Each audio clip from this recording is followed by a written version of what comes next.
Okay, so we're going to talk about conditional probability and the concept behind what it means. You'll see conditional probability written this way, and you can see the definition up here. It'll say the probability that E occurs given that F occurs is this following formula. The probability that E intersects F, so the probability that both occur, divided by the probability that F occurs. So what you're really looking at is that this is given to have happened. So this is, we're basically cutting down what we're looking at. You're no longer looking at every possibility. You already know that something has happened. So a lot of events have already been thrown out of the window. So you're cutting your denominator by quite a bit by looking at things conditionally. So just knowing how to read it is important. And again, the way this reads is that the probability of E, given that F has occurred, is the intersections of event E and F divided by the probability of F. So this may seem confusing, but I think the best way to really understand conditional probability is to think of things in terms of like a table. So let's say we flipped 2 coins.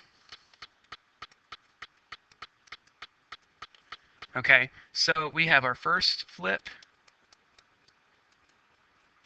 which could be a head or a tail.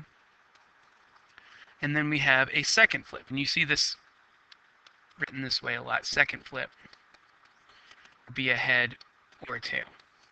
Well, a lot of times they make a little box. And we can see here that, if our first flip is a head, we would have a head and a head, or we would have a head and a tail. And if we had a tail, it would be tail and a head, and obviously a tail and a tail. So what we look at is, we could say like the probability of, head-head. Well, the probability of that is going to be the head-head, which there's an option of 1, over the total number of possibilities, which there are 4 boxes. So the probability of that is 1/4, because you're comparing the one event to the entire group. Now, let's look at this in a different way.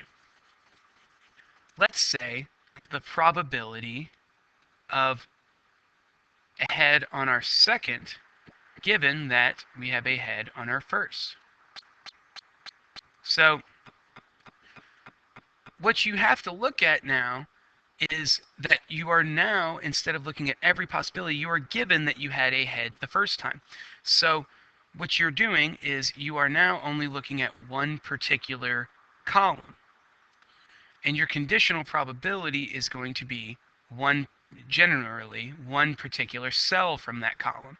So you're looking at one cell or one group of things. Now from this, to where you're looking at the intersection of 2 things. Not only the intersection, or not only that our first one is a head, so this is that our first toss was a head, but also that our second toss was a head. Well, because we're saying this is given, we're only looking at the overlap of the 2, which we know that there is one item that occurs, but we're only looking at the total number of ways based off of our first flip, which there are only 2. So, and this makes sense. The chance that we get a head on our second flip, given that our first flip was a head, is still a half because they're independent. And we'll talk about that concept later.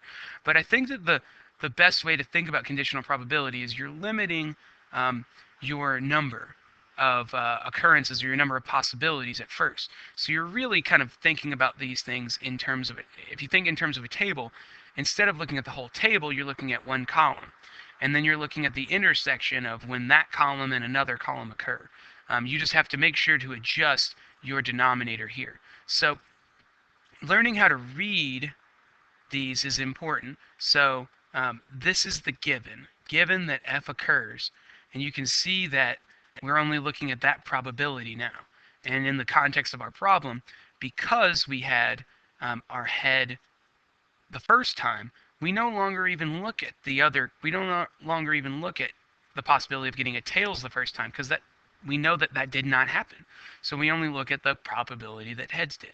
So we've cut down our options, and that is why we have fewer total possibilities in the end.